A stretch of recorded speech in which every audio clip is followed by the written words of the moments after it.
Good evening and welcome back. I'm Mike McConnell and we're here for part 2 of the Gray Wolf Symposium and the delisting from the Endangered Species Act. We ask ourselves a couple of additional questions relevant to the subject at hand. One being, what attributes are required for individual states to implement and manage the gray wolf properly? In these considerations, we hierarchy various viewpoints and questions being: 1. First and foremost, must institute a committee to incorporate scientific, economic, and political interests.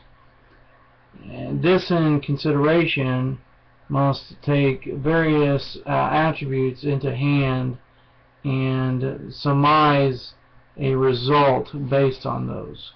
One being, presently, states' management programs are not supported by scientific and historical data.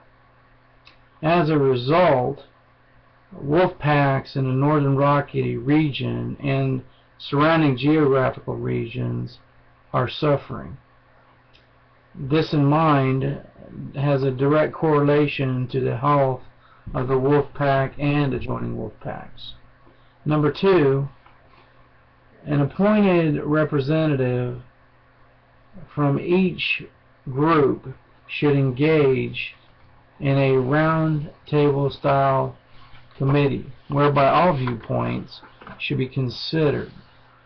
In conjunction with these actions, the federal government needs to mandate a watchdog type committee appointed by an independent agency, thereby ensuring all interests are equivocally heard and implemented. Number 3, public education definitely needs to be heightened. This in return will be twofold in effect, whereby the gray wolf and his surrounding environment both benefit. Number 4, require a minimum number of wolves be established based on historical and scientific data. This would include weather, human intervention, and culling. Accomplishing these goals will require soothing of anti-conservative groups and the needless slaughter of adult wolves and their prospective young. The present course we are now traveling, we need to ask ourselves a question. We even need to consider our own motives by asking a very important question.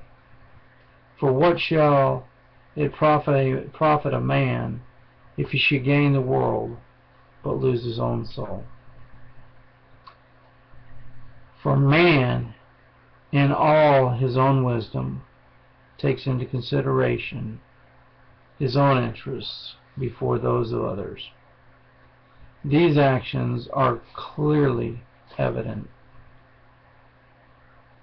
and the contributing factors driving the delisting of the gray wolf from the Endangered Species Act.